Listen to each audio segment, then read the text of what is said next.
भी चीज में आसक्ति नहीं रखनी है।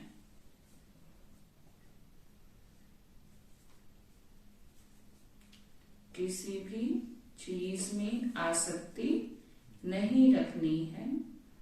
देह सहित सबसे पूरा बेघर बनना है।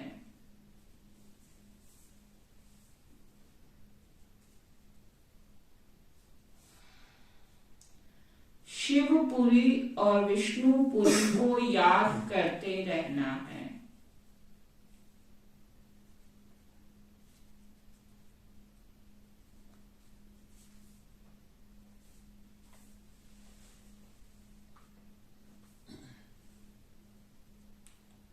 शिवपुरी और विष्णुपुरी। शिवपुरी कौन सा है? शाबाश। और विष्णुपुरी सतयुग। सुखधाम को माना, हाँ सतयुग ना, परम धाम और आने वाली नई दुनिया, सतयुग को याद करते रहना है। प्रश्न है, गरीब निवास बाप गरीब बच्चों को भी किस बात में आप समान बना देते हैं?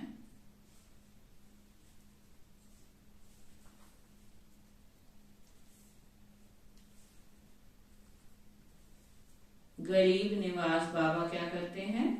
गरीब बच्चों को भी किस बात में आप समान बना देते हैं?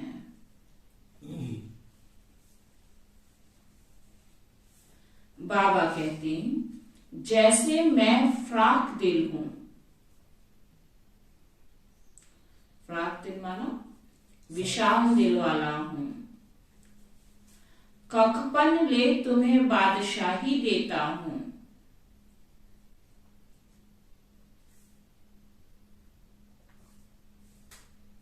ऐसे तुम बच्चे भल गरीब हो,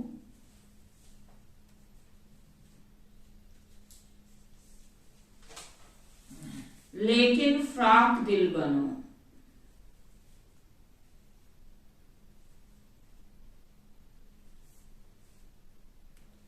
थोड़े पैसे से भी यह गॉडली यूनिवर्सिटी खोल दो। विशाल दिल होगा तो बाबा की सेवा कर सकेंगे ना। थोड़ा पैसा है तो भी उस थोड़े से पैसे से भी क्या करो? बाबा कहते यह गॉडली यूनिवर्सिटी खोल दो। इसमें खर्चा कोई नहीं।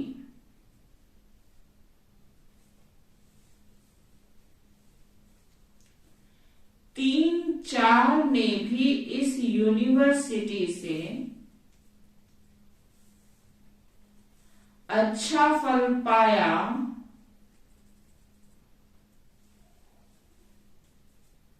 अगर 3-4 लोगों ने भी इस यूनिवर्सिटी से अच्छा फल पा लिया तो खोलने वाले का अहो सौभाग्य।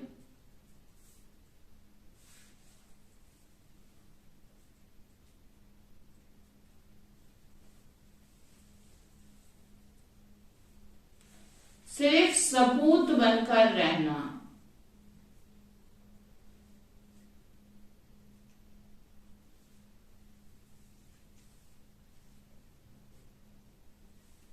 कभी काम क्रोध के वश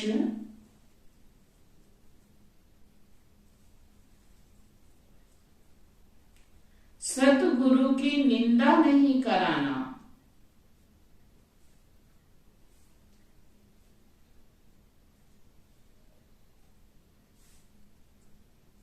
कभी भी काम क्रोध के वश होकर सतगुरु की निंदा नहीं कराना।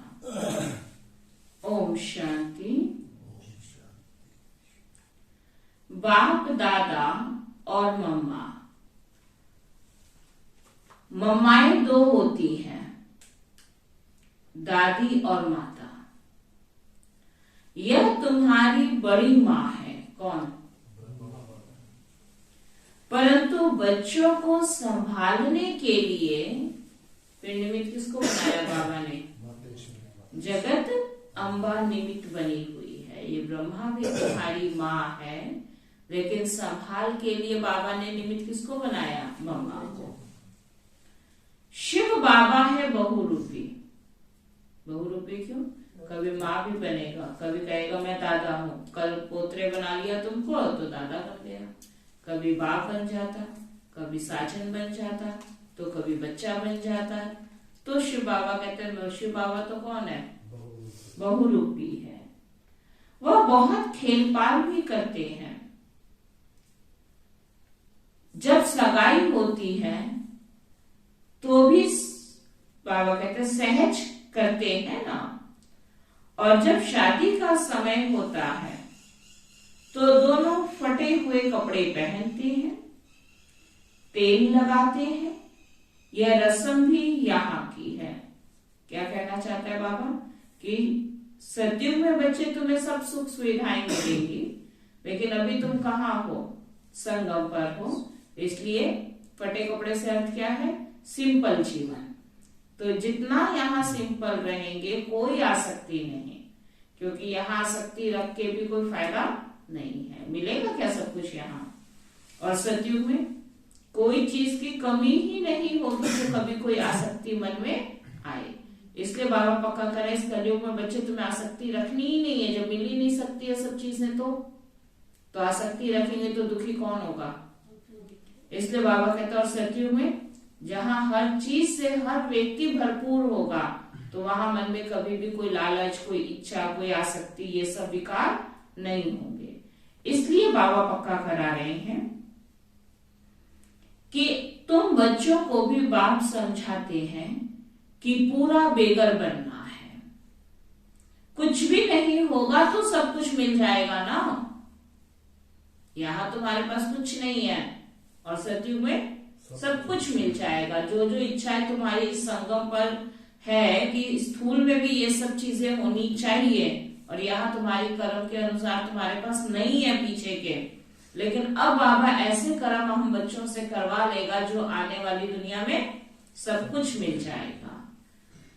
देह सहित कुछ भी ना रहे, शिवपुरी विष्णुपुरी तरफ ही बुद्धि योग लगाना है, और कोई भी चीज में आसक्ति ना हो। दिन रात बुद्धि में क्या याद रहे? बस अपना घर परम धाम और आने वाली नई दुनिया। तो बाबा कहते सारा दिन हमारा बुद्धि योग इस कलयुगी दुनिया में ना फंसा रहे। कहाँ रहे बुद्धि योग? शिवपुरी और विष्णुपुरी में। और कोई भी चीज में आसक्ति ना हो, पवित्र भी जरूर बनना है। देखो मीरा का कितना गायन है। बाबा कहते हैं लोक लाज खोई, किस लिए? मीरा के पास सब कुछ होते हुए भी उसने लोक लाज कुल मर्यादा सब कुछ खो दिया। किस लिए? किस लिए खोया था? सिर्फ पवित्रता के लिए। तो सिर्फ इस पवित्रता के कारण कितना नाम निकला। आज तक दुनिया उसको याद कर रही है। किस लिए? है ना, अपने पवित्रता के धर्म के कारण उसको सब कुछ त्यागना पड़ा, तो त्याग दिया उसने। तो बाबा कहते तो कितना नाम निकला है। उनको तो ज्ञान अमृत भी नहीं मिला। उनको तो शिव बाबा ने बैठ के नहीं पढ़ाया ना। तुमको तो शिव बाबा बैठ के पढ़ा रहा है, तो भी हमसे आसक्तियां नहीं छूट रही हैं, तो भी हम त्याग नहीं कर पा रहे हैं। उसको तो किसी ने गाइड भी नहीं किया था, तो भी उसने सब कुछ त्याग दिया। तो बाबा कहते सिर्फ श्री कृष्ण से प्रीत थी, और उस प्रीत के कारण उसने क्या किया? सहज, मुश्किल से नहीं, सहज सब कुछ त्यागा ना। कृष्णपुरी में जाने के लिए विष को छोड़ा। जैसे स्त्री पति के पिछाड़े सती बनती है ना, अब ऐसे तो नहीं। मीरा याद करते करते कोई कृष्णपुरी में गई। उस समय कृष्णपुरी तो है नहीं। मीरा को 500-700 वर्ष हुए होंगे। भक्तिन बहुत अच्छी थी, इसलिए कोई अच्छे भगत के घर में जन्म लिया होगा। बाबा कहते हैं उनका नामाचार कितना चला आता है। वह तो मीरा भक्तिन थी, तुम सभी ज्ञान मीराएं बनती हो। तुम आए हो सूर्यवंशी चंद्रवंशी महारानी बनने के लिए।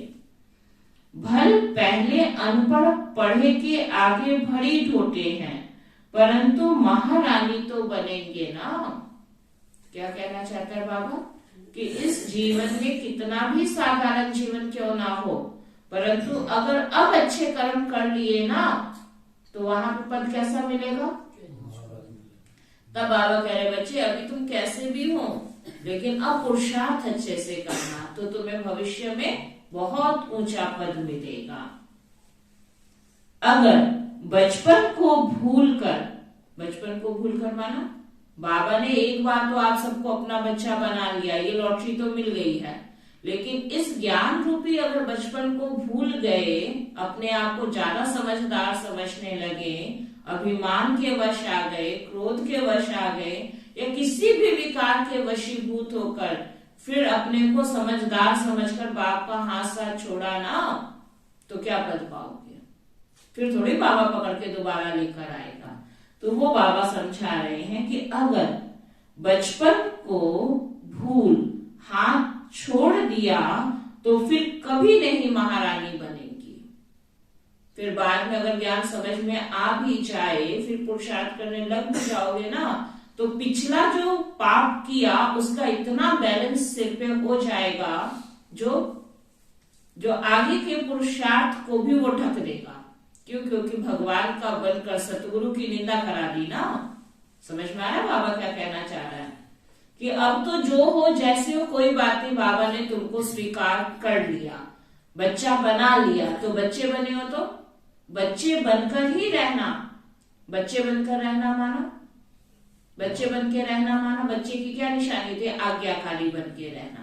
जैसे छोटा बच्चा होता है ना, माँ बाप जो कहते हैं वो चुप करके करता रहता है, और जब समझदार हो जाता है तो जब हम भी ज्यादा समझदार बन जाते हैं तो और अपनी मनमत चलाते हैं, तो फिर माँ बाप क्या कहते हैं? फिर जाओ जिधर जाना है। फिर उसका ध्यान रखते हैं, नुकसान होगा तो आपका होगा, हमारा थोड़ी होगा, है ना। तो ऐसे ही बाबा भी कह रहे कि अगर अभी बचपन का याद रखकर पुरुषार्थ करोगे तो बच्चे भले तुम गरीब हो तो भी बाबा तुमको विश्व की महारानी बना देगा। लेकिन अगर बाबा की श्रीमत को तोड़ा, बाबा का हाथ छोड़ा, तो फिर तुम कभी भी इतना ऊंचा पद नहीं पा सकोगे। 5 पैसे का पद तो मिल जाएगा, दास दासी नौकर चाकर बहुत सारे पद हैं, वो मिल जाएगा, लेकिन ऊंचा पद नहीं मिलेगा। और ही प्रजा में भी बाबा क्या समझा रहे हैं? प्रजा में भी कोई बहुत अच्छी प्रजा नहीं बनोगे, बहुत ही कम पद पाएंगे। बैकुंठ में तो आएंगे परंतु कम पद। बाबा ने समझाया है भक्ति करने वालों से पूछना चाहिए कि तुम क्या चाहते हो। इतनी भक्ति करते हो, भक्ति के पीछे कोई लक्ष्य है? क्या चाहते हो? पूछो। कृष्ण की भक्ति क्यों करते हो? जरूर दिल होगी कि इनकी राजधानी में जाएं, परंतु वहां जाएंगे कैसे? बहुत मनुष्य कहते हैं हमको शांति चाहिए, परंतु अशांति तो सारी दुनिया में है। तुम एक को शांति मिलने से क्या होगा? करके तुमको शांति मिल भी जाए, लेकिन शांति मिलने से क्या होगा? क्यों बाबा ऐसा कह रहे? क्योंकि जब तक दुनिया में शांति नहीं होगी ना, और बाबा एक व्यक्ति को शांति दे भी दे तो वो शांत रह सकेगा? संपूर्ण शांति कहाँ होगी? जब पूरे संसार में शांति आ जाएगी। तो बाबा कहते एक को अगर शांति मिल भी गई तो दुनिया में तो अशांति है, तो वो क्या करेगा? तुम्हारी शांति को भी फिर से खत्म कर देगा ना। तो इसलिए बाबा क्या करे? एक व्यक्ति विशेष को नहीं दे रहे हैं, बाबा पूरी दुनिया का परिवर्तन कर रहे हैं। जब दुनिया ही बदल जाएगी तो तब संपूर्ण सुख हम इस दुनिया में ले सकेंगे। तो बाबा कहते हैं तुम एक को शांति मिलने से क्या होगा? हम तुमको 21 जन्मों के लिए सदैव सुखी बना सकते हैं। देवताएं इस भारत में ही सदा सुखी थे, अब वह राजधानी स्थापन हो रही है। यहाँ तो है ही माया का राज्य, शांति मिल नहीं सकती। शांति के लिए अलग जगह है, सुख के लिए अलग जगह है। सुख धाम में सब सुखी होते हैं, कोई एक भी दुखी नहीं रहता, और दुख धाम में फिर एक भी सुखी नहीं रहता। यथा राजा रानी तथा प्रजा सब दुखी ही दुखी हैं। सुख धाम में कभी जानवर भी दुख नहीं पाते हैं। शांति की दुनिया ही अलग है, जिसको निर्वाण धाम कहते हैं। कहते हैं फलाना निर्वाण धाम गया, परंतु गया कोई भी नहीं। कोई मर जाते हैं तो कहते हैं ना मुक्ति को पा लिया, निर्वाण धाम में चला गया, ब्रह्म में समा गया। बाबा कहते हैं ऐसे कोई परम धाम तो जाता नहीं, गया तो एक भी नहीं। अगर खुद चला गया तो फिर क्या करके गया? चलो भगवान ने उसको दे भी दिया, लेकिन ऐसे कौन से महानता वाले उसने काम किए जो उसके जाने के बाद दुनिया उसको याद करे? कोई मर गया, स्वर्ग से धार भी गया, लेकिन तो पीछे क्या करके गया है? तो वो बाबा कहते हैं कि चला भी गया तो करके क्या गया है? आपके जाने ना जाने से किसी को क्या खुशी है? खुशी तो उस बात की है कि पीछे कुछ नेक कर्म करके जाओ। तो कुछ करके गया क्या? सब दुखी ही दुखी हैं। बाबा कहते कोई ऊपर जाके सुख नहीं भोग रहा है, इसी दुनिया में आके दोबारा जो कर्म किया उस अनुसार इसी दुख की दुनिया में पुनः जन्म ले रही हैं। तो सब दुखी ही दुखी हैं। कितना लड़ाई झगड़े हैं। वह कहते हैं हमारे देश से हिंदू निकल जाएं, वह कहते हैं फलाने निकल जाएं, एक दो को सहन नहीं कर सकते। लड़ाई झगड़े की बात बाबा कह रहे हैं ना, वो सोचते बस हम ही रहे, हमारे देश से ये निकल जाए शांति हो जाएगी। बाबा कहते नहीं, ये सब लड़ाई झगड़े की बातें हैं।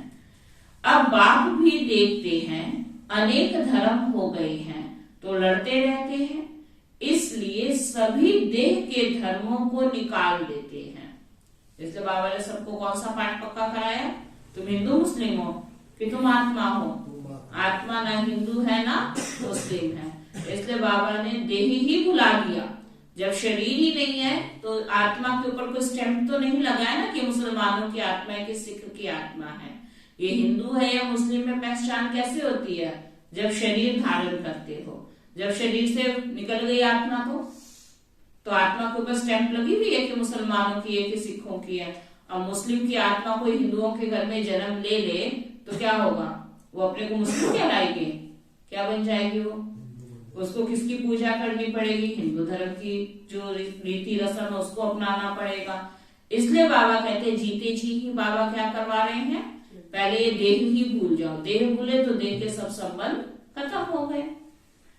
तब बाबा कहते हैं इसलिए देह के धर्मों को निकाल देते हैं।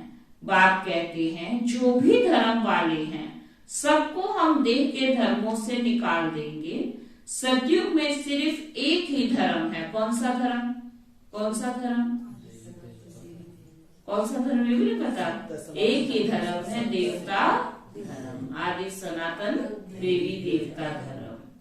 बाप कहते हैं जो भी धर्म वाले हैं सबको हम देह के धर्मों से निकाल देंगे। सतयुग में सिर्फ एक देवता धर्म रहता है। यह सब ज्ञान तुम बच्चों की बुद्धि में है। हाथ में चित्र उठाए जाकर वानप्रस्थियों को समझाना चाहिए। मंदिरों में जाना चाहिए, उनसे पूछना चाहिए शंकर के आगे शिव दिखाते हैं तो जरूर वह शंकर से बड़ा हुआ ना। अगर शंकर भगवान का रूप है तो फिर उनके सामने शिवलिंग रखने की क्या दरकार है? क्या समझ में आया शिव मतलब है जी? कोई जा रही है अंदर बात? क्या गई अंदर? ये मंदिरों में जो शिवलिंग रखा जाता है, हाँ, इनकी क्या मतलब दरकार है? कहाँ रखा जाता है? बाबा कौन से पॉइंट टच कर रहा है? सेवा के लिए अगर शौक है तो बुद्धि की डायरी में भी लिखो, स्थूल डायरी में भी लिखो। कितनी अच्छी बात बाबा ने कही कि दुनिया में जो शंकर जी की फोटो होती है ना, उस फोटो के आगे शिवलिंग रखा जाता है। अब अगर ये दोनों एक हैं तो शंकर को अपने आगे शिवलिंग रखने की क्या जरूरत है? तो इसका मतलब दोनों अलग हैं तभी तो रखा गया ना। फिर शंकर जी को दिखाया कि वो शिवलिंग से शक्ति ले रहे हैं, तो कोई अपने आप से शक्ति लेता है क्या? तब वो बाबा क्लियर कर रहे हैं कि देखो, उनसे पूछना चाहिए कि शंकर के आगे शिव दिखाते हैं।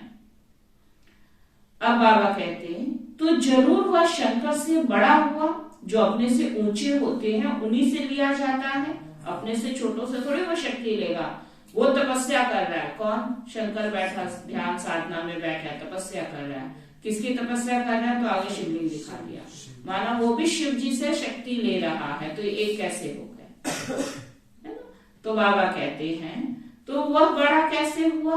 अगर शंकर भगवान का रूप है तो फिर उनके सामने शिवलिंग रखने की क्या दरकार है? पूछो भक्तों से जाके, अगर दोनों एक हैं, शंकर जी बड़े हैं, तो फिर उनके आगे फिर शिवलिंग रखने की क्या दरकार है? जो खुद ही पूज्य है वो क्यों किसी की पूजा करे? तो क्या दरकार है? सन्यासी अपने को ब्रह्म ज्ञानी तत्व ज्ञानी कहलाते हैं, शिव का उनको पता भी नहीं है। तत्व तो रहने का स्थान है, वह फिर ब्रह्म और तत्व को भी एक नहीं मानते। अच्छा, ब्रह्म ज्ञानी तत्व ज्ञानी है, फिर अपने को शिव क्यों कहलाते? वह तो समझते हैं शिव भी एक ही है, ब्रह्म भी एक ही है। अब ब्रह्म तो है ही रहने का स्थान, मनुष्य तो बहुत मूंझे हुए, कुछ भी अर्थ नहीं पता कि कौन सा रहने का स्थान है, कौन भगवान है, सब सूती जैसे बाबा कहते उलझ गया है। ब्रह्म को ही भगवान मान रहे, यही नहीं पता कि घर का नाम क्या है और घर में रहने वालों का नाम क्या है। तो बाबा कहते सारा सूत ही मूंझ गया है, उलझ गया है। तो बाबा कहते बहुत मूंझे हुए हैं, तुम बच्चों को अब होशियार होना है, कुछ होशियार बन जाओ, समझदार बन जाओ, होशियार बन जाओ। होशियार होना है, कैसे होशियार होंगे? हर बात बुद्धि की डायरी में क्लियर होना चाहिए। ये नहीं कि बाबा का ज्ञान भी सुन रहे हैं और फिर पता भी कुछ नहीं चला, हर बात स्पष्ट होनी चाहिए। बाबा कहते हैं बच्चों को अब होशियार होना है, तुम सन्यासियों को भी समझा सकते हो, उनसे भी कोई निकलेंगे जो असुर देवता धर्म के होंगे, वह झट ज्ञान को समझ लेंगे। कोई 3-4 जन्मों से कन्वर्ट हुए होंगे तो इतना जल्दी नहीं निकलेंगे, ताजे गए होंगे तो झट निकलेंगे। बाबा में कशिश है ना, बाप है चुंबक, आत्माएं है सुइयां। जैसे अगर सुई के ऊपर जंक लगा होगा तो चुंबक की तरह वो खींचेगी क्या? नहीं। अगर साफ सुथरी होगी तो जैसे चुंबक के समीप रखेंगे। तो बाबा कहते हैं आत्माएं क्या है? सुई। सुई बाबा ने क्यों कहा?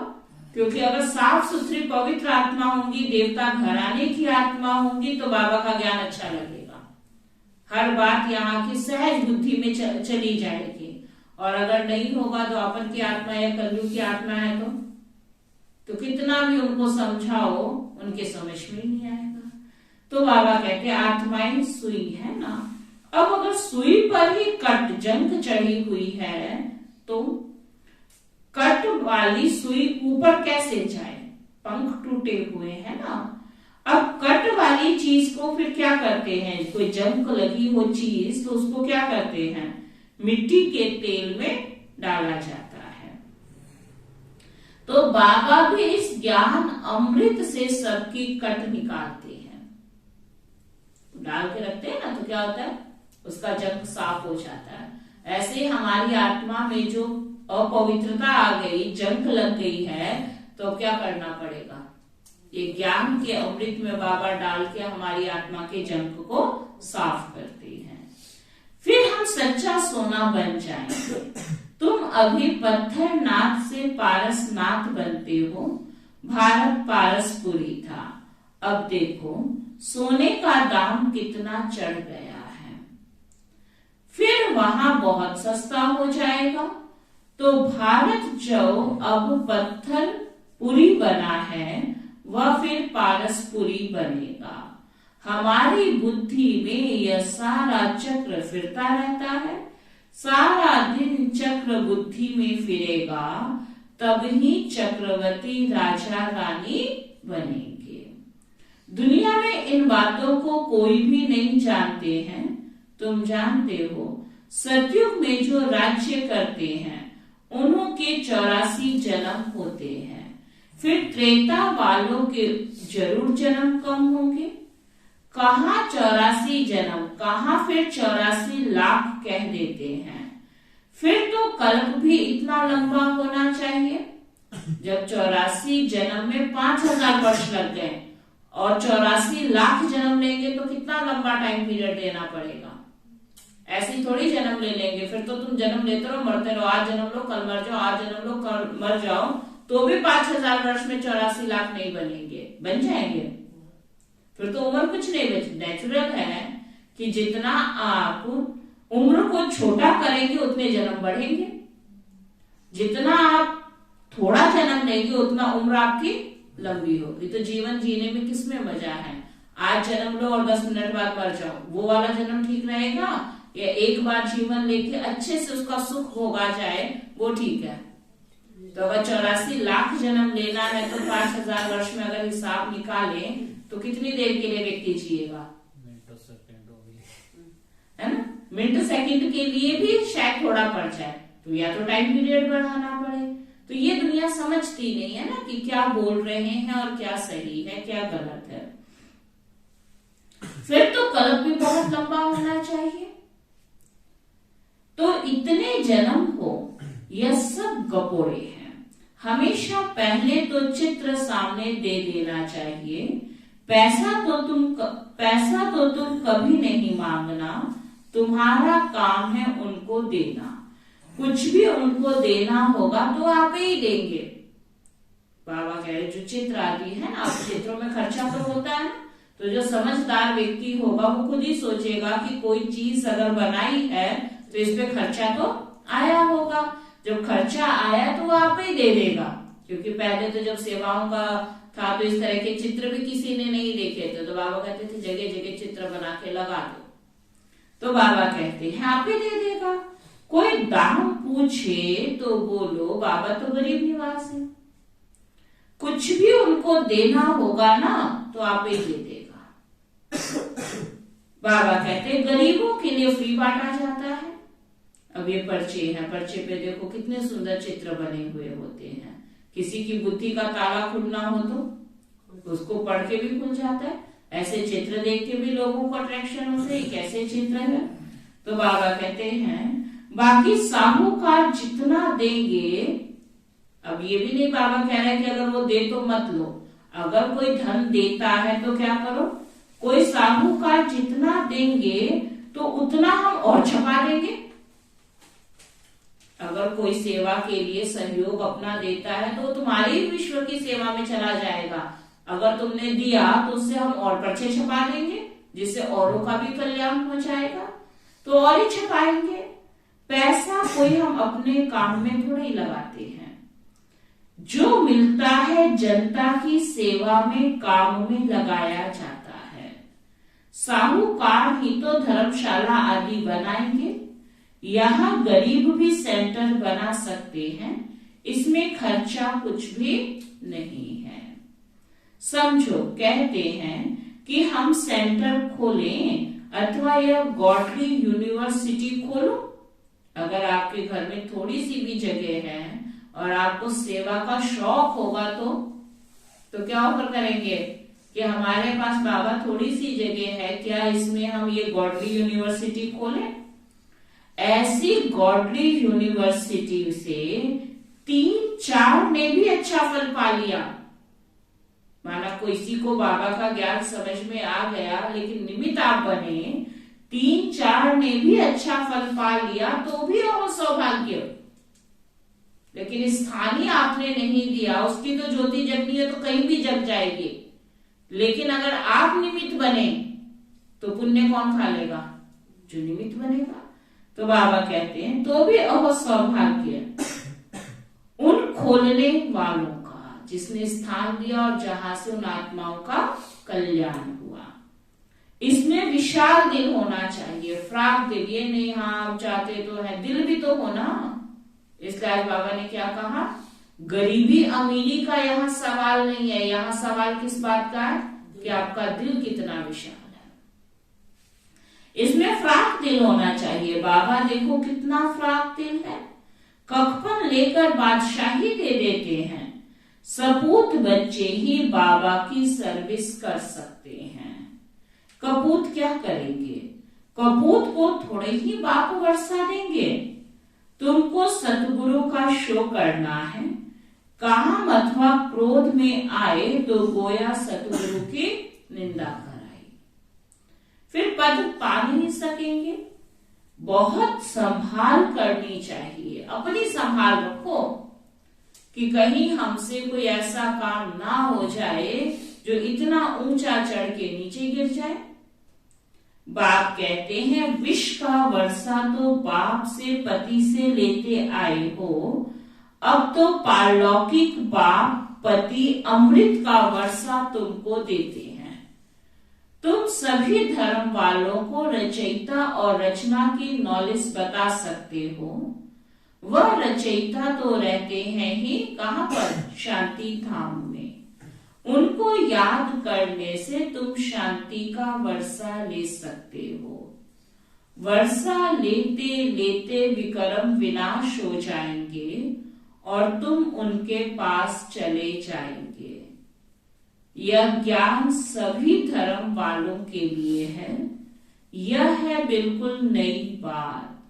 शास्त्र तो है ही भक्ति मार्ग के, दर दर धक्का खाना, ब्राह्मण खिलाना, तीर्थों पर जाना, यह तो एक ही ज्ञान से, बाबा कहते यहाँ तो एक ही ज्ञान से बेड़ा पार हो जाता है। क्या समझा रहा है बाबा? भक्ति में कितने धक्के खाए हो, फिर भी कोई गारंटी नहीं थी कि कुछ हमें प्राप्त हो जाएगा या नहीं होगा। और यहाँ तो न तुम्हें कोई तीर्थ जाना है, न कहीं धक्के खाना है, बस ज्ञान से ही तुम्हारा केवल बेड़ा पार हो जाता है। और कहाँ भी जाने की दरकार नहीं है कि अभी ये कर लो, अभी तीर्थों पे चले जाओ, अभी ब्राह्मणों को खिला दो, नहीं अभी ये मंत्र करवा लो, अभी यज्ञ करवा लो। कुछ करवाना है क्या? और बाबा क्या कहते, बस ज्ञान प्यार से सुन के प्रैक्टिकल धारण करते चलो, बेड़ा पार हो जाएगा।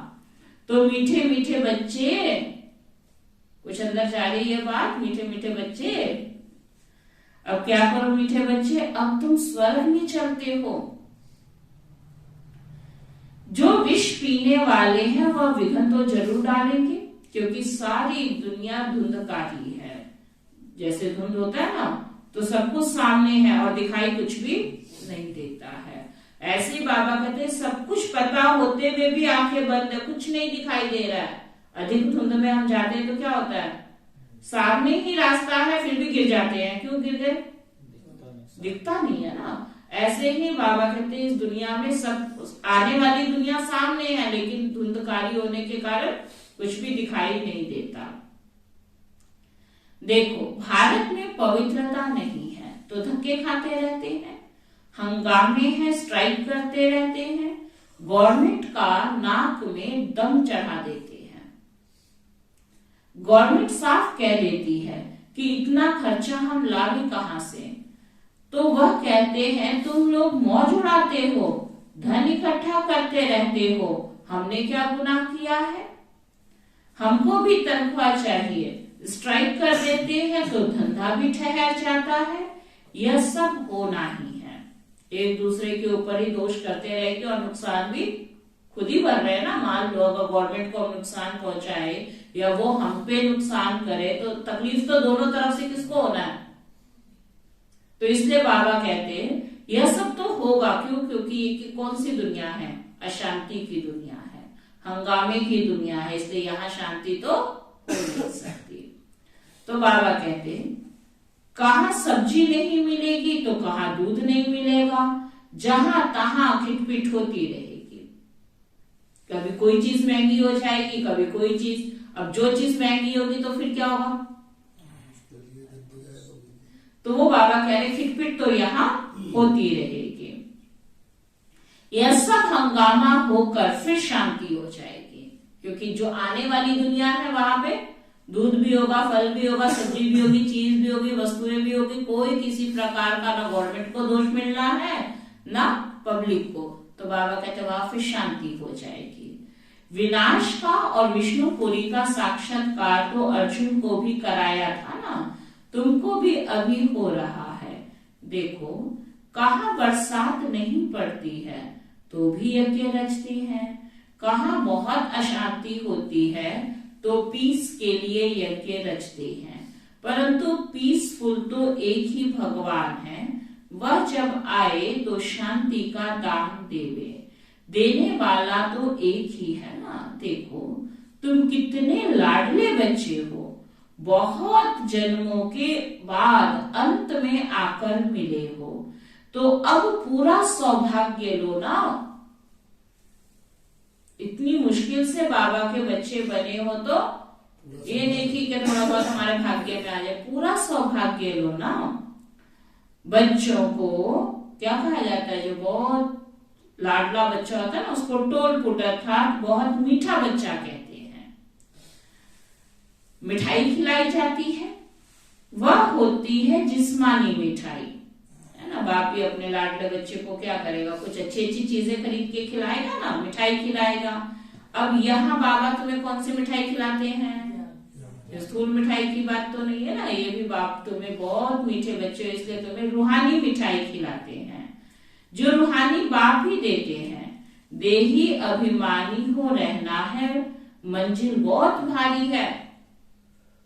ये नहीं कि आधे रास्ते तक पहुंच के देखते ना, कई बार लोग पूरी चढ़ाई चढ़ जाते हैं और लास्ट में थोड़ी सी रहते हैं, बस वही फिसल जाते हैं, तो उसको सफलता तो नहीं कहेंगे ना। ये थोड़ी कहेंगे बेचारा अंत तक पहुंच गया था, ऐसे बोलेंगे क्या। पूरा जो जीतेगा उसी को जीत कहा जाएगा ना। चाहे लास्ट में एक कदम भी जाएगा तो वहीं से फिसल गया तो उसकी क्या वैल्यू रही। तो वो बाबा कहते बच्चे याद रखना, अगर इस मंजिल में सफलता प्राप्त करनी है तो देह अभिमान मत आने देना। जितनी देही अभिमानी स्थिति होगी उतनी ऊंची चढ़ाई हम चढ़ जाएंगे। ऊंची चढ़ाई कौन सी, ऊंची चढ़ाई कौन सी, इस ज्ञान को धारण करते करते सत्युग की मंजिल पर पहुंच जाएंगे। बस छोटी सी बात याद रखना, देह अभिमान मत आने देना, क्योंकि विकार तो आएंगे ही आएंगे। कभी काम के वश, आज बाबा ने कहा ना मुरली में, कभी काम के वश, कभी क्रोध के वश आके सतगुरु की निंदा नहीं करा देना। लेकिन जिसको अभिमान ही नहीं होगा तो चाहे काम विकार उस पर अटैक करे, चाहे क्रोध करे, चाहे अहंकार करे, चाहे लोभ करे, चाहे मोह करे, कोई भी विकार अटैक करे, लेकिन उसके अंदर अभिमान नहीं है तो क्या होगा, तो उससे कोई भी भूल नहीं हो सकेगी। इसलिए बच्चे देही अभिमानी हो रहना, मंजिल बहुत भारी है। बाबा कहते हैं इसमें मेहनत है। बाबा कहते 8 घंटा तो देही अभिमानी बनो, फिर भल शरीर निर्वाह अर्थ काम भी करो। रात को जागो तो बहुत अच्छी लगन रहेगी, कमाई है ना।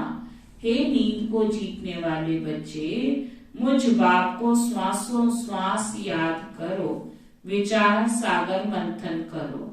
रात दिन जितना योग में रहेंगे उतना विकर्म विनाश होंगे, और जितना ज्ञान का सिमरन करेंगे, योग करोगे। कई कहते हैं ना बस हमें तो बहन जी हम यहाँ आते हैं ना, हमें है ना कुछ नहीं कहो, हमें बस ज्ञान ही योग करने दो। बाबा कहते हैं याद रखना, केवल योग करोगे ना तो उससे क्या होगा, क्या होगा। मुरली सुन रहे हो सभी, क्या बोला बाबा ने अभी, योग से क्या होगा बताइए भाई जी, विकर्म विनाश। बस तो यहाँ विकर्म विनाश करने केवल हम आए हैं। विकर्म विनाश के लिए तो ठीक है कि खूब योग करो, और योग से विकर्म विनाश भी हो जाएंगे, परम धाम बिना सजाओ के चले जाओगे। लेकिन अगर सतयुग में एंट्री चाहते हो तो वो योग से नहीं होने वाला है, क्योंकि तुमने तो विकर्म विनाश किया, पुण्य का खाता तो कुछ जमा नहीं किया, फिर द्वापर में आना सीधा। क्योंकि सतयुग में जाने के लिए पुण्य की पूंजी तो चाहिए। तो देखो बाबा अभी क्या कह रहे हैं कि जितना आप बाबा को याद करेंगे ना उतना क्या होगा, विकर्म विनाश होंगे, और जितना ज्ञान का सिमरन करेंगे उतनी कमाई होगी। ज्ञान का सिमरन करोगे, ज्ञान रत्नों का दान करोगे तो उससे आपकी इनकम होगी। ज्ञान रतन जमा होंगे, बांटोगे तो बढ़ेगा ना। और जितना प्रजा बनाओगे तब तो राजा बनोगे। ऐसा कोई राजा देखा है जिसकी एक भी प्रजा ना हो? देखा है ऐसा कोई राजा? तो राज्य किस पे करेगा? प्रजा ही नहीं है तो तुम राज्य किस पे करोगे? तो बाबा कहते हैं जितनी आप सेवा करोगे उतनी आपकी प्रजा बनेगी, तब तो आप ऊंचा पद पाओगे। अगर केवल योग करोगे, कोई सेवा नहीं करेंगे, तो बाबा कहते उससे तो केवल विक्रम विनाश होंगे। तो यहाँ क्या करने आए? विक्रम विनाश करने या राजा बच्चा बनने? क्योंकि राजा में तो विक्रम ऑटोमेटिक ही विनाश है। राजा जो बनेगा वो विक्रम वाला तो बनेगा नहीं, वो तो ऑटोमेटिक ही विनाश है। तो बाबा कहते थे बच्चे सेवा भी एक योग है। जहां प्यार होगा, जहां स्नेह होगा, वहीं हम सेवा कर सकेंगे ना। तो ये भी क्या है? एक योग है। तब बाबा कहते ज्ञान का सिमरन उतनी कमाई होगी, बाकी तो सर्विस बहुत है। ये नहीं हाँ हमें भी कोई सेवा बताओ, सेवा की कोई कमी नहीं है। आपको जो सेवा कर सकते हो ना, आप वो सेवा कर लो। अगर आप अनपढ़ हो, ज्ञान सुनाने की सेवा नहीं कर सकते, तो और भी सेवाएं हैं। सेवा तो सेवा है ना, आप स्थूल सेवा कर लो। बाबा कहते हैं दिल से कोई भी प्रकार की आप सेवा करोगे, नंबर सबके बराबर है। तो ये कहते नहीं छोड़ियो हाँ हम तो चाहते हैं हम कर नहीं सकते, सेवा मांगो तो से आपके योग्य बाबा आपको सेवा दे देगा। तब बाबा कहते हैं बच्चे सर्विस बहुत है। बाबा से पूछेंगे तो बाबा कहेंगे बैठे रहो, आराम करो, पूछने की क्या दरकार है। क्या मतलब हुआ कि जो आलसी लोग होते हैं ना, बस ऐसे पूछते रहेंगे, कोई काम हो ना तो बता देना। बाबा को कोई काम नहीं, आराम से बैठो घर में जाके। जो काम करने वाला व्यक्ति होता है ना, वो पूछता नहीं है, वो क्या करता है? वो क्या करता है? करके दिखाता है। जैसे घर में भी आपको पता है आपके घर में प्रोग्राम है और आपका बच्चा बोले पिताजी कोई काम है, तो आपको कैसा लगेगा? क्यों दिखाई नहीं दे रहा है कि क्या काम है? ऐसे ही बाबा कहते हैं कि तुम्हें पता नहीं है कि क्या सर्विस करनी है। जो नहीं करने वाले होते हैं वो बार बार बाबा से पूछेंगे बाबा कोई सेवा हो तो बता दे। बाबा कहते कोई सेवा नहीं, बैठो घर में आराम करो। समझ में आ रहा है? क्या समझ आ रहा है हंसराज भाई? हम क्यों बाबा से पूछे? पता नहीं चलता है कि क्या सेवा करनी है। तो बाबा कहते हैं अच्छा, बाबा कहेंगे बैठे रहो, आराम करो, इसमें पूछने की दरकार ही नहीं है। बाबा ने लोक लाज का कुछ ख्याल किया क्या? ब्रह्मा बाबा ने पूछा था किसी से कि कोई सेवा है तो बता दो? पूछा था आपके पिताजी ने? ब्रह्मा बाप ने पूछा था? लोक लाज देखी थी बाबा ने?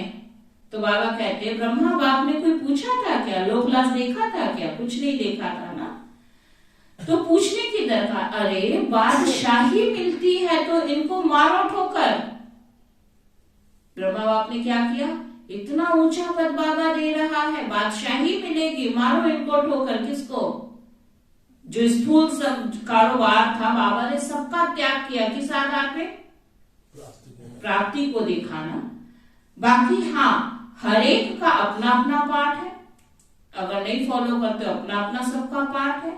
हर एक का कर्म बंधन अलग अलग है। पैसे हैं, और स्पष्ट करके बाबा समझा रहा है, अगर आपके पास पैसे हैं तो अलौकिक सर्विस में पैसे सफल करो। यह तो बच्चे समझते हो कि इस ज्ञान मार्ग में विघ्न जरूर पड़ते, सहज कुछ नहीं होगा। आप जब कोई चीज करने जाओगे तो उसमें विघ्न भी आएगा, ये भी याद रखना, विघ्न तो जरूर पड़ेंगे। इस समय तो मनुष्य बहुत गंदे हैं, विघ्न भी बहुत डालेंगे, झूठ कलंक भी लगाएंगे। इतनी सब बातों को ध्यान में रखे फिर भी बाबा की सेवा में आगे जाना है।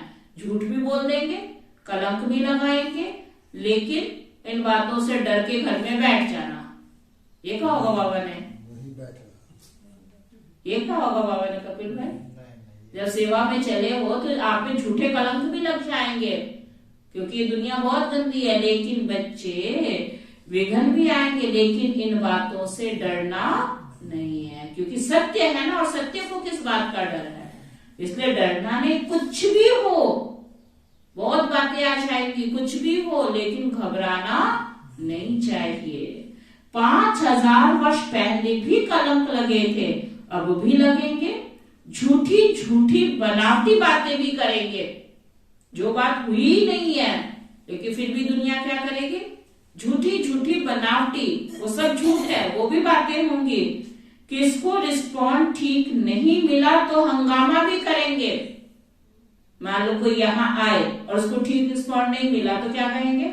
उल्टी पुल्टी बातें भी बाहर जाके करेंगे, बहुत कुछ होगा। आहिस्ते आहिस्ते सन्यासी, उदासी आदि सब धर्म वाले आएंगे, फिर भी हठी ये एक ही है। आज जो उल्टी पुल्टी बातें कर रहा है उसको भी माथा झुकाने यहीं पे आना पड़ेगा, हठी तो एक ही है। सबको बात की नॉलेज जरूर लेनी है, यह चित्र भी सारी दुनिया में जाने हैं। कभी क्रोध में आकर वाद विवाद नहीं करना। नहीं नहीं ऐसा ही होना चाहिए, ऐसा क्यों नहीं है, ऐसा ही होना चाहिए। बाबा कहते कभी भी गुस्से में आके वाद विवाद नहीं करना, बहसबाजी नहीं करना है। भले जाए कोई निंदा करे, गुस्से में कभी नहीं आना चाहिए। बच्चों को रिफ्रेश हो फिर सर्विस करनी है। कभी कोई बात मन में आ जाए ना, बाबा की मुरली पढ़ो, रिफ्रेश हो और फिर सेवा में लग जाओ। दिन प्रतिदिन कायदे कानून भी सुधरते जाएंगे। दुनिया में कायदे कानून तो बिगड़ते जाते हैं, क्योंकि वह तो तमो प्रधान दुनिया बनती जा रही है, हम तो सतो प्रधान बन रहे हैं। इसलिए बाबा के घर में नियम कानून क्या होंगे? वहां बिगड़ते जा रहे हैं, यहाँ और ही रिफाइन होते जाएंगे। अच्छा, तुम बच्चे हो राज ऋषि, तुम कहेंगे हम अभी तपस्या कर रहे हैं वानप्रस्थ में जाने के लिए। ऐसा जवाब देने का कोई मनुष्य में अकल नहीं है, वह तो वानप्रस्थ को समझते ही नहीं है। तुम कहेंगे हम राजयोगी हैं, जीवन मुक्ति के लिए तपस्या कर रहे हैं। सिखलाने वाला है पारलौकिक परम पिता परमात्मा ज्ञान का सागर। ऐसे ऐसे माताएं बैठ समझाएं, सुन रही है माताएं? ऐसी ऐसी बातें माताएं बैठ समझाएं तो सब वंडर खाएंगे। बोलो, हमको पारलौकिक परम पिता परमात्मा पढ़ा रहे हैं, भविष्य उच्च पद प्राप्त कराने के लिए। कई पूछते क्या जरूरत है इस पढ़ाई की, तो पता तो हो ना कि हम क्यों पढ़ने आ रहे हैं, इसलिए कि अच्छा लगता है। ये है इसका आंसर, इसलिए आते हैं पढ़ने कि हमें अपना भविष्य ऊंचा बनाना है, और भविष्य ऊंचा बनाने के लिए हम वर्तमान में ये पढ़ाई पढ़ने जाते हैं। हमें पढ़ाने वाला इंसान नहीं, हमें भगवान पढ़ा रहा है, इसलिए हम पढ़ने जाते हैं। अच्छा, मीठे मीठे सिकी लधे बच्चों प्रति माता पिता बाप दादा का याद प्यार और गुड मॉर्निंग। रूहानी बाप की रूहानी बच्चों को नमस्ते। हम सब रूहानी बच्चों की बाप दादा को दिल वाचा सिक व प्रेम से नमस्ते नमस्ते नमस्ते जी। धारणा के लिए सार है, भल कोई निंदा करे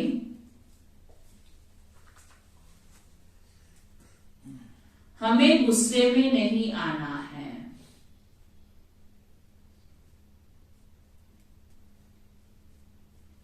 किसी से भी वाद विवाद नहीं करना है। जब सेवा की फील्ड में जाते हैं ना, बहुत सारी बातें आती हैं, लेकिन बाबा कहते कोई भी वाद विवाद नहीं करना है, रिफ्रेश हो फिर सर्विस करनी है।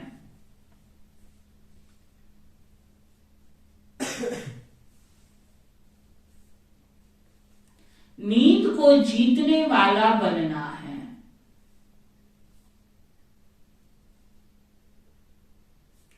रात को जाग कर भी बाप को याद करना है, और ज्ञान का सिमरन करना है।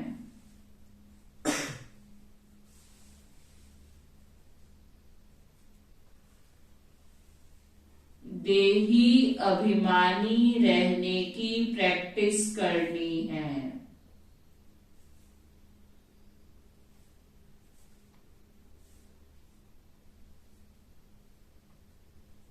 वरदान है, इंतजार को छोड़ इंतजाम करने वाले वियोगी के बजाय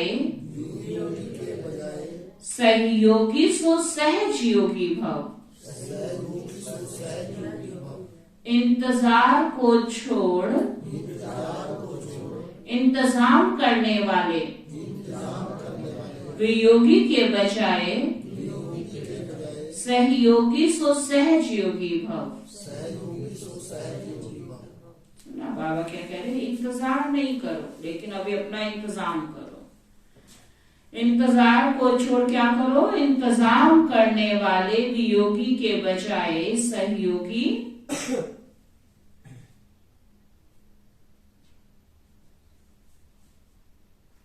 सो सहज योगी भव।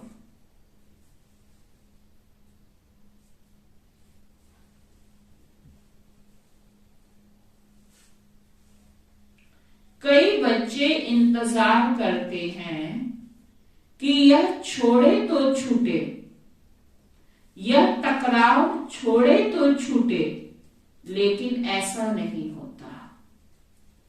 यह तो माया के विघन व पढ़ाई में पेपर समय प्रति समय भिन्न भिन्न रूपों से आने ही हैं।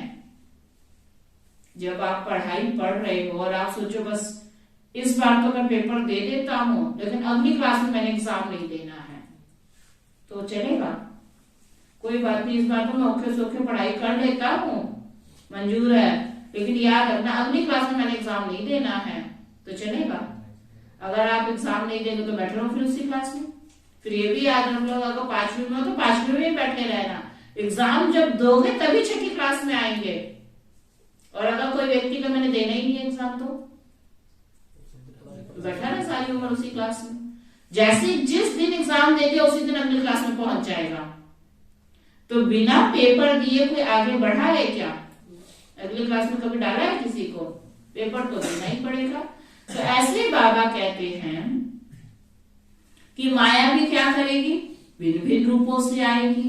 तो यह माया के विघन व पढ़ाई में पेपर समय प्रति समय भिन्न भिन्न रूपों से आने हैं। जब टीचर भी एग्जाम लेता है ना तो वो भी क्या करता है, जो क्वेश्चन एक बार ले लिया बार बार वही क्वेश्चन नहीं पूरा साल लेता रहेगा। अगले बार क्या करेगा, बदलेगा कि वही वही लेता रहेगा? वो भी समझदार है, उसी क्वेश्चन का रूप बदल देगा, सिलेबस वही रहेगा, सिलेबस नहीं चेंज होता है लेकिन क्वेश्चन पूछने का तरीका। तो माया भी क्या कहेगी, बातें तो वही सब होंगी लेकिन एक बार अगर आपने वो पेपर में लिख लिया ना तो टीचर को पता चल जाता है कि ये बात इसको पता है, अब आगे इसको कुछ सिखाना है, तो उसी क्वेश्चन का रूप बदल दिया जाता है। ऐसी माया भी देखती है कि इस बार तो ये इस पेपर में पास हो गया, माना इसको पता लग गया है कि इसमें कैसे पास होना है, तो अगली बार बातें वही होंगी लेकिन उसका रूप फिर वो बदल कर आएगी। इसीलिए तो पढ़ाई पढ़ रहे हो। तो क्या होगा, भिन्न भिन्न रूपों से आती है। तो इंतजार नहीं करो कि फलाना व्यक्ति पास करे, फलानी परिस्थिति पास करे, नहीं, मुझे पास करना है, ऐसा इंतजाम करो। सदा श्रीमत की उंगली के आधार पर चलते सहयोगी सो सहज योगी बनो। कभी सहयोगी और कभी वियोगी नहीं बनो, बस श्रीमत को फॉलो करते चलो, अपने आप ही बाबा आपको पास करवा देगा। स्लोगन है, अपने उमंग उत्साह द्वारा अनेक आत्माओं का उत्साह बढ़ाना यह सच्ची सेवा है। देखो सेवा की और कितनी सहज बाबा ने विधि बता दी। क्या आपने सेवा नहीं करनी है मान लिया, लेकिन आप किसी और का उमंग उत्साह करने के निमित्त तो नहीं बन जाओ। कई बार होते हैं ना, मान लो मैंने कुछ नहीं करना है लेकिन सब करना चाहते हैं, लेकिन आपने क्या किया, ऐसी कोई बात कही या ऐसा कोई ढीलापन दिखाया जिससे जितने उमंग वाले थे वो भी क्या हो गए, ढीले हो गए। तो ये आपने पुण्य कमाया या पाप कमाया? हाँ, सभी उमंग उत्साह में नहीं थे लेकिन मैंने ऐसा कोई बात कही जो मेरे को देख के सब में उमंग उत्साह आ गया, ये क्या है? ये क्या है? ये है पुण्य। जब संगठन में कोई बात कही जाती है, इसलिए नहीं कही जाती है कि अब खुद तो तुम ढीले हो और सबका भी उमंग कम कर देना। उस समय क्या करना चाहिए? मान लीजिए सब सेवा का कोई प्लानिंग कर रहे हैं, आपका मन नहीं ये नहीं करना है, लेकिन आपने अपने नेगेटिव संकल्प से जो 10 करने वाले थे उनमें भी नेगेटिव, कार्य किसका था? कार्य तो फिर भी हो जाएगा, लेकिन यही तो हमने पाप और पुण्य कमाना है। तो वो बाबा कहते हैं कि हमेशा ये याद रखो, ये भी एक बहुत बड़ी सेवा है कि मेरे को देखकर किसी दूसरे में उमंग आ गया, मुझे देखकर किसी दूसरे में प्रेरणा आ गई, तो ये भी क्या है? ये भी तो सेवा है ना। तो अपने उमंग उत्साह द्वारा अनेक आत्माओं में भी उत्साह बढ़ाना, यह सच्ची सेवा है। केवल सेवा भी नहीं है, ये क्या है? सच्ची सेवा है। अच्छा, अव्यक्त इशारे जो बाबा दे रहे हैं आज का है, आजकल मेजॉरिटी आत्माएं सोचती हैं कि क्या इस साकार सृष्टि में, इस वातावरण में रहते हुए ऐसी भी पावन आत्माएं कोई बन सकती है? तो आप उन्हों को यह प्रत्यक्ष में दिखाओ कि बन सकती है और हम बन रहे हैं। कई बार लोग पूछते हैं ना, इस दुनिया में ऐसे कोई रह सकता है? इस पतित दुनिया में कोई बच सकता है? कहते बच नहीं सकता, हम बच के दिखा रहे हैं, हम पावन रह के दिखा रहे हैं। प्रैक्टिकल अपना जीवन उनके आगे उदाहरण मूर्त बनाकर दिखाओ। तो वो बाबा कह रहे हैं कि प्रत्यक्ष में दिखाओ कि बन सकती है और हम बन रहे हैं, हम बनने वालों की लिस्ट में हैं। आजकल प्रत्यक्ष प्रमाण को ज्यादा मानते हैं। केवल आप ये बोलो ना हमारी संस्था में ये होता है, हमारी संस्था में बहुत अच्छी बातें सिखाते हैं, हमारी संस्था में इतना ऊंचा ज्ञान है, ऐसा जीवन है।